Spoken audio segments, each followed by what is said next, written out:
Okay, so welcome to the 5th week course, and this is the 4th session where we have been discussing about various issues related to the concept of coaching. And now what we are going to discuss is that is related to skills that coach require. You remember before that we talked about how the coaching is done. It means that you need to identify who needs to be coached. Now, when it comes to coach, it is basically related to the selection of the coach, and then you have to find out whether the coach has those competencies, knowledge and skill base which would be helpful them to coach either individual or a group, right. So, what we are going to discuss here is basically related to some of the skills of coaching, or the managers or coach whosoever is there is going to coach the people. So, in this topic basically we will discuss about various coaching skills. So, we start the session by showing you a slide. I do not know whether you remember this movie or not, Chak De India. This example I have taken up to explain you that how the coach has turned around the entire team to win the game, right. Kabir Khan, basically he was one of the best centre forward, and the role was played by Shah Rukh Khan in the movie, and then it shows the kind of skills that a coach require while dealing with the people, or either individually or with the group members. Okay. So, if you look at some of the skills that he had and which helped them to become a good and effective coach is something that is to be discussed now. Now, if you look at that example, and some of the things that he had can be explained in this way. Now, the first and the most important thing for a coach to have a good communication skill. So, when we are talking about communication skill, it means that you should be able to communicate straightforward. You should be able to see that whatever is being communicated is going to have its influence. How you communicate, that also matters. Not only communicating, but you also have to provide feedback about the performance while the person is being coached. Okay. And then you also need to develop good understanding related to what they want, what is their requirement, and so you need to listen them, and that is some of the qualities that you require, and that is where you will find that in the movie Shah Rukh Khan it played very well. Now, coming to the next task that he had was improving the performance. So, the team was almost shattered. They had internal differences, the group dynamics was not good. Okay. They had conflicts within the team. So, all this is not going to help the team unless you are able to build good relationship and thinking about the performance, right. So, these 2 points are very important, whether it is building relationship and then looking after improving the performance. Now, if you look at building relationship, and then if you look at the movie, he adopted a number of techniques, like he tried to establish rapport personally with each and every player, and then try to develop confidence, and then he tried to see that people are going to trust on each other, not only trust on each other, but also trust on the coach. Okay. And then he also tried to motivate all the members of the team, so that they are united and play together, right. And in the process, when you are going to develop relationship, it is very important, then you have to look at some of the personal issues, so that some of the players had with each other, right. So, you need to work out these personal issues very diligently, so that the matter is resolved. Okay. And sometimes you have to confront difficult situations, and in the movie you have seen that sometimes the coach had to confront difficult situations, and you have to see that what are the skills that is required for him to deal with these kind of situations. And ultimately, if you look at the characteristics of the coach, irrespective of these characteristics, if he is not able to help the team or the group or the individual to improve the performance, then there is no point, right.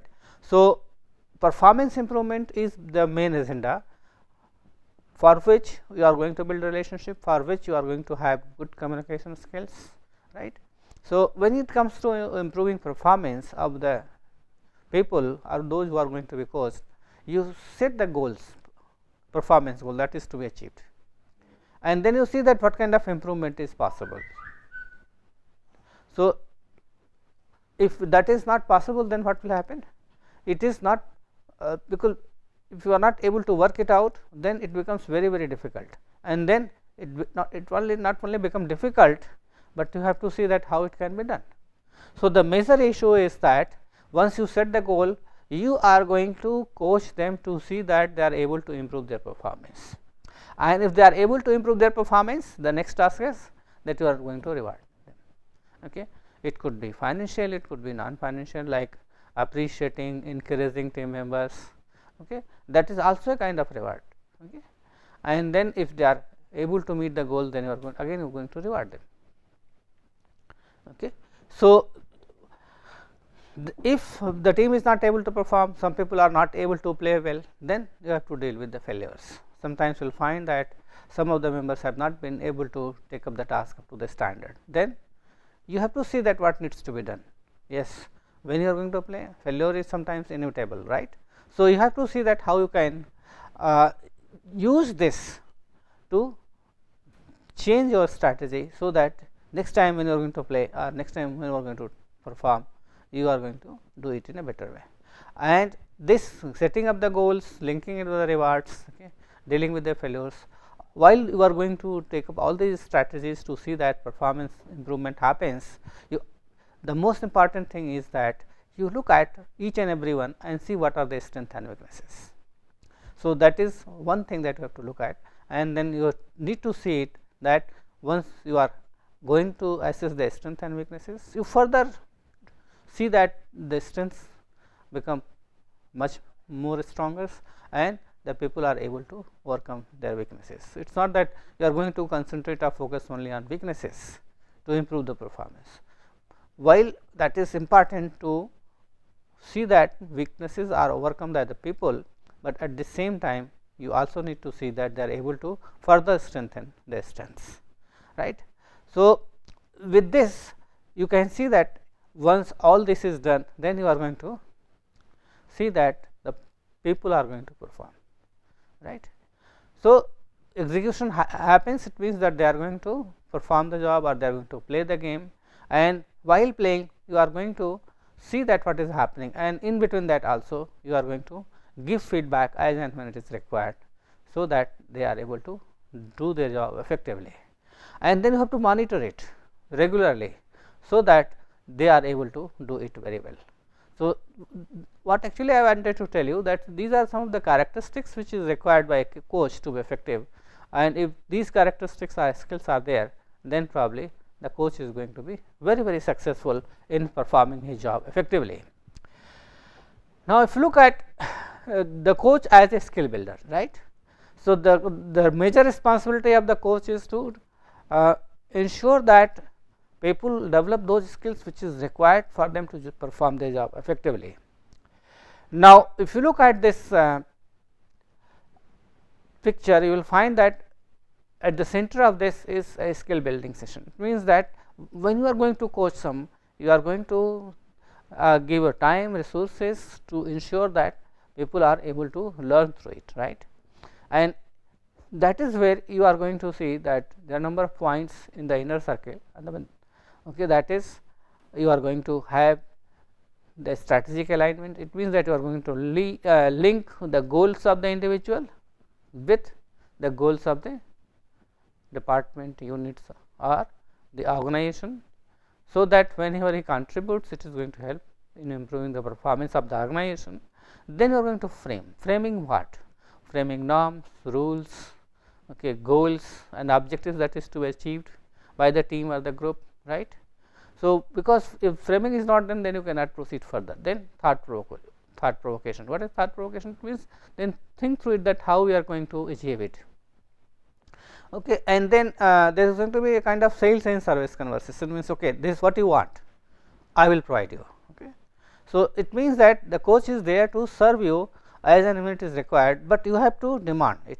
Okay, that is what happens in a sales. So, you have to see that you are able to identify what is the requirement for yourself, and then you ask for it from the coach that okay, this is what I want, this is what I want to learn, and then he is going to provide that kind of a skill to you. Okay.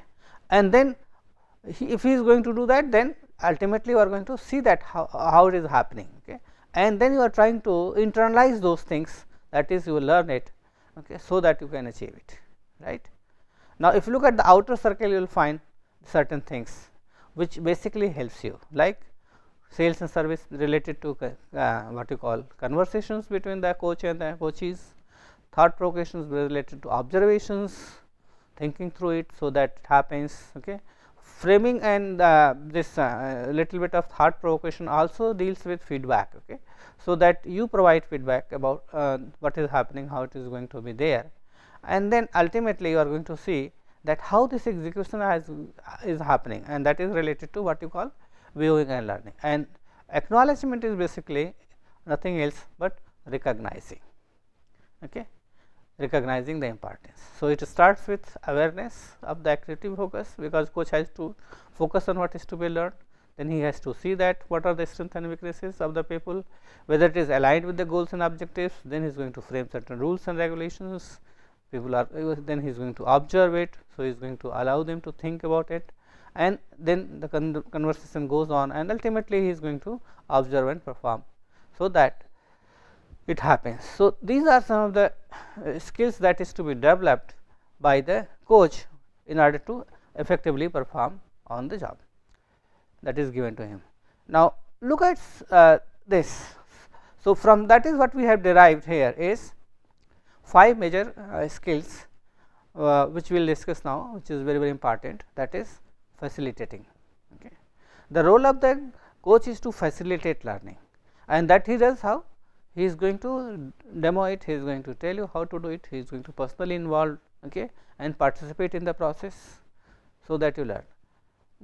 Then he is going to observe you, that how you perform, and then he is going to have interactions, listen to you, and then if you have any questions, he is going to provide you answers to it. Then assessment, he does not have any subjective biases, and then he is going to make judgment only on the basis of what you do, what is your performance, and then he is going to create certain conditions, that is enablers, to ensure that those conditions and context are favorable, which is going to help you to perform well. And in the entire process, he is going to encourage you in the sense that he is going to see to it that whenever you are going to perform, he is going to support you, he is going to see that how you do it, and if there is problems, he is going to tell you. He is also going to motivate you how to do it. He is also going to reinforcement if you make a positive response or you make a good behavior, and that is how he is going to encourage you. And if you are doing it well, probably he is going to link it with the reward also, right. So, these are some of the skills that a coach has, but if the coach is not following through these kind of things, probably he will not be successful. Similarly, also need to see the kind of relationship that he has, okay, with the team or the members, because everything depends upon the kind of relationship that people have with each other, the coach and the coachee, and what kind of expectations they have with each other. Okay, that is also important. Now, moving to the next part, if you look at this, it will show you a template related to different kind of skills that the coach should require. Okay. So, if you look at this, there are 2 arrows, one this related to this, this is the past, and this is what it goes to the future, right. And then if you look at this, these are the problems and these are the opportunities. On this 4-dimensional thing, you can see there are 4 kind of this in quadrangle, you can find 4 things, that is, first is what we call as aspiration, and then second is preparation, third is acceptance, and the fourth one is closure. Now, if you look at this, and for each of them, what are the different kind of activities that you are going to perform? If you really want to have a good coaching skill, these are the important points. So, you start with what? Look at the problems that you have, and what are the opportunities that is available to you, right. So, if you are going to identify problems, it could be related to the individual, it could be related to the context of the environment, or it could be related to the situation, right. So, you need to identify that, and then you have to see that how you are going to identify the problem of a person at the first stage. Okay. And once you are able to do it, then you have to see that yes, what is your target that you want to achieve, what are your goals and objectives, right, what are the milestones that you have set for yourself, okay, and what is the time frame within which you want to achieve it. Okay. And that is related to what you call opportunities. Now, there are two things, what you have been doing so far and what exactly you are looking forward to, that is future, okay, that is past and future. Now, if you look at this, start with what you call the problems and opportunities and past and future, and find that these 4 quadrangles which deals with aspiration, acceptance, preparations and closure. Now, if you look at the first one, that is aspiration, which deals with future, what actually exactly you want to, and then opportunities. So, since opportunities and future is related to aspiration, it means there you are going to see that what exactly you are looking forward to and how will you reach to that. Okay. So, you identify your targets, milestones, time frame within which you want to achieve it, and then you go for a review of situations, okay, and your experiences and the progress that you have made towards the future, right. Now, if you look at these problems and the future, it means that identify your problem based on the your analysis, strength and weaknesses, context, the environment in which you are going to work, and also the situation. Then you see that what exactly you are looking forward to, okay, and then you prepare yourself. Okay. You might go for a change in your style. Okay. You want to see that yes, you are going to do the right kind of things which is going to be important, and then you are able to identify the right kind of opportunities for you, right. Then moving to the third stage, that is acceptance.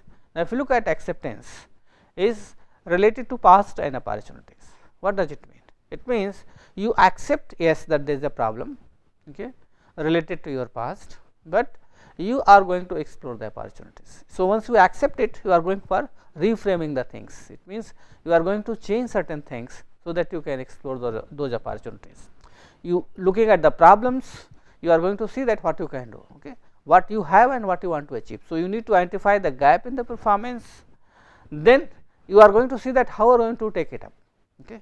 Once you have accepted that yes, there is a problem related to performance and there is a gap in your performance, then you have to see that how you are going to approach, so that you can achieve the goals and objectives that is defined by you, okay, within a given time frame. And finally, once you have done it, probably you would be able to achieve it. But the problem happens that if you are not able to identify your problem, okay, and you don't want to live in the past, then probably you will not be able to grow and develop yourself. Means you have to see that what needs to be done, right, for you, so that you are able to grow and develop. So, if you look at this template, it tells you what are the different activities that needs to be done on these 2 dimensions related to time and problems and opportunities, right. Moving further, let us discuss some of the important skills that is required. Okay. The most important thing that I told you is related to what you call developing the relationship, and that is named as co-creating the relationship. The relationship between the coach and those who are going to be coached, or coaches if it is a group coaching, right. So, if you look at this relationship basically is the foundation for developing good alliances between the coach and the client, right. And if you want to build good relationship, there are 2 important dimensions that you need to develop, that is social competence and emotional competence. Now, if you look at social competence, that how you develop a personal bond by creating a safe and supportive environment, right, with the client, which is based on trust, respect, partnership, and where you have freedom of expression. It means both of them. It is not that only the coach is going to have freedom of expression, even the client also has the freedom of expression. So, they must mutually respect each other, mutually trust each other. So, this relationship between the coach and the client is based on trust and respect, and then when you have mutual expectations from each other, you need to express it. Okay, this is what I want. Okay. So, if you have freedom of expression, then probably the coach would tell you, okay, this is what I want, and then you can also tell how can I get it, right. So, that is very important, and this is what we call the social competence. Okay, that helps you to develop good relationship. Now, apart from social competence, you also need to develop emotional competence. Okay. Nowadays, it is a very familiar term, and it is known as emotional intelligence. Okay. Being emotionally competent means that you should be able to understand your own emotions, emotions of others, and then how you are going to manage these emotions of yours as well as others, right. So, for example, as a coach, you should not show your anger, but at the same time you must communicate that yes, you are not happy with the things, and how you are going to do it, it is up to the coach, right. So, you make them understand that yes, you are angry, and similarly he would be able to understand it. So, the idea is not to make them understand your emotions as well as you should be able to understand their emotions. So, both of them should be able to understand each other's emotions very well, and then you have to see that how you are going to ensure that yes, these emotions are managed well, right. So, the most important thing here is actually understanding yourself and managing. So, self management and self understanding is very important here, and if you have these competencies, then it is good. Okay. So, when we are talking about emotional competence, it ensures that the coach and client both understand each other's emotions. Okay, they are aware about themselves, they are aware that okay, how to manage their emotions, feelings, and if it is required, how they are going to regulate these emotions, right. For example, suppose a player is not able to perform well, he has experienced failures, right. So, how coach is going to engage him in this kind of experience, so that he come out of it, okay. And if he is able to do it, it means that he is able to manage it, right. At the same time, if you have certain problems, certain grievances, okay, that is also need to be regulated, but for that you need to talk to the coach, so that he is going to help you in the process. Okay. So, these social and emotional competence help you to develop good relationship between the coach and the client. Now, moving further, having a productive dialogue skills. Productive dialogue, it means that in whatever conversations goes on between the two, that is to ensure that it helps to improve the performance. Okay.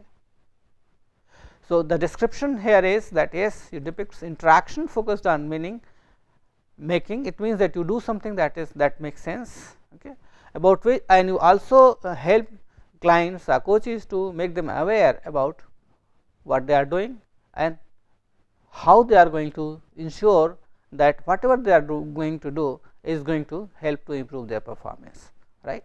So, two more skills are very important here, that is listening and questioning. Now, when I am talking about listening, it means that you need to focus on what clients say, and also do not say, because from the body language you can understand certain things, and that is a part of non-verbal communication. Okay. He may be angry, but he is not saying, but you should be able to understand, yes, probably he is angry, okay, or he is depressed, he has certain anxieties, right. And then you also need to identify what is the context. Okay. So, it is very important to develop these kind of skills. So, you go for behavioral observations, it also includes hearing, understanding, remembering, interpreting and evaluating whatever is being said by the coach and client with each other. And then second is questioning, asking questions, that is very important, okay, because unless you ask questions, probably you will not be able to get information from each other, right. So, if you want to get maximum benefit, it is very important that both of them ask questions from each other, right. It could be open or closed questions or at different levels, and then you can apply certain things, that is how to go about inquiring, right. So, these are two important things related to this coaching skills. Then the most important thing, as I told you, that related to improving performance, that is helping others succeed. How the coach is going to help the client to ensure that he performs well, okay. And that is where you are going to ensure that yes, you need to commit yourself the kind of structure, support system and resources that is required in achieving the goals and objectives, right. And that is what we know as framing, reframing or contributing, right. So, here you have to see that how you can help executives to expand their worldview, okay, mental models. Okay. So, because people come with certain narrow mindsets, okay. So, you need to stretch it, you need to ensure that people come out of their cocoon, they are able to experience the worldview. It means that they are going to broaden their horizon, their thinking, and they can think something that is beyond what they have been thinking so far. It means that they have to go for reframing their mindset, and that is very, very important, right. And if you are not going to do it, then probably they will not be able to take up the challenge, and that requires out of box thinking, being creative and innovative in the process, right, taking up the challenges and all kind of things, right. Then contributing, how well you are going to contribute to it, that is very, very important. Okay. So, you have to see that while on the one hand you are going to communicate what is expected from you, you have to see that in what way both are going to contribute to support, facilitate learning, so that you are going to perform well. So, these are the basic skills that is required by the coaches, which are very, very important, and that is what we have discussed so far. So, if you look at this in a nutshell, you will find that yes, the two most important skills that is required is communication skill and also the interpersonal skills. Apart from the technical skills, we have been able to identify two major skills, that is communication and interpersonal skills. Okay. Now, if you look at communication skill, which is very, very important, it means that you should have the ability to listen and to the employees and to get them to understand what effective performance is, and then how you are going to achieve it. It means you need to communicate what is expected from them, and they understand what they are going to do and how they are going to do it, and that is where your communication is going to help you to become an effective coach, right. So, some of the communication skills that is very, very important is, depending upon the requirement of the job, is writing skills, speaking skills and listening skills that I have been discussing. So, these are the filtered out after the discussions, which I will discuss it now one by one. So, if you look at the communication skill like attention. Okay. So, when you are going to communicate, you have to be attentive. It means that you need to make eye contact, you have to speak in a warm and natural voice, you speak in such a way so that people feel encouraged, right. Then at the same time you also need to provide feedback, how well you are doing, and it has to be very clear, objective and accurate without being judgmental, right. And within a time frame, so that the behavior is corrected and the people are able to perform effectively within a given time frame. And then paraphrasing. Paraphrasing is, suppose somebody is saying, somebody is asking a question. So, as a coach, you should be able to restate it in such a way, so that he thinks that you have understood it. So, for that sometimes you need to go for paraphrasing. Okay, this is what you mean to say, and that is what actually happens in paraphrasing. Then you also reflect the feelings. This is what you mean, right? This is what you have been thinking about, so that he understands, okay, that you have been able to effectively communicate whatever you want to communicate. Then asking questions, whether you are going to ask open questions, because if you are going to ask open questions, it could be probing in nature, and that is where you get better information, or closed information questions depending upon the requirement. And then as a coach, you need to focus on difficult areas. What are the areas where the people are not able to perform well, and that has to come out, okay, and then how they are going to deal with it. So, if you have a good communication skill, probably it is going to help you to deal with all this. Then writing skills, yes, you have a good grammar and spelling. Writing, like it means it has to be acceptable, so that people are able to understand whatever you write. You have to have very clear and concise style. So, the idea is that yes, it should be based on facts, discussion and what is being recommended to you, so that people understand it, that yes, this is what needs to be done. Okay. So, apart from writing skill, you also need to develop speaking skills. How you speak, you have to be specific and descriptive depending upon the requirement. You should be focusing on the issues that is to be discussed, nothing else, because sometimes you will find that the person is talking about things which does not have any important. Okay. So, it is very, very important, you need to focus on the issues that is at hand. Then you have to, when you are going to speak, you have to be polite, humble. So you need to show your humility and respect to the person with whom you are speaking, because that makes a sense. And you also need to focus on the individual, not to on the individual, but to the problem. Okay, because if you are going to focus on the individual, probably you are going to be biased, because you are looking to certain characteristics which may not be related. Okay. So your job is to look at the problem. Okay, and you have to see that how person is going to develop those skills which can help them to solve the problem. Okay, and then you have to be very objective. Okay, so that nobody complains at a later stage. So it should not be based on feelings, emotions, or any kind of other judgments. Then the next important thing is listening. See, most of us are not good active listeners. Okay, the moment we hear something, we start speaking. So it is very good to become a good and active listener, in the sense that wait till the person completes and then you say. Okay, more than I hear you. It means, no, suppose somebody comes to you and starts talking, so you please hear it to him. Unless he finishes, you do not speak. So that shows that you have been actively listening to the people, and then see that you try to find out what he is trying to say. If you have not been able to understand, go for rephrasing it, try to reflect on their feelings, as I told you earlier, so that the person is able to understand what do you mean. And then that requires certain specific techniques that we have discussed, like going for paraphrasing, reflecting on that, okay, these kind of things. But it is not easy, because many of us are not good listeners. We may be good speakers, but when it comes to speaking, we are not good speakers. Now, some other characteristics which is required, like when you are going to ask open-ended questions, that is basically to get more and more information. Okay. But if you are asking very close questions from yes and no, okay, your performance is good or bad. So you will say bad. So if you say bad, it means that you have categorized them, and then there is not going to be any further probing on why it is happening. Okay, so it is always go for this kind of things to have an open-ended questions, because that could be probing in nature and you get better information. Similarly, if you are going to ask questions, closed-ended questions, okay, you get an yes or no answers, and in some cases it may be required, right, when you are going to deal with objects, facts, and these kind of things, right. So active listening is very important, and then you have to see that how it is to be done. Then another important skill apart from communication skill is interpersonal skills. Showing respect for the individual, okay, focusing on the present, dealing with the problems that you are going to have, being very objective, dealing with facts only, and then you have to plan about it, so that you have these kind of skills in order to perform well. And finally, you have to affirm the effort of others, make commitment to the success of the employees, be consistent in your attitude and behavior.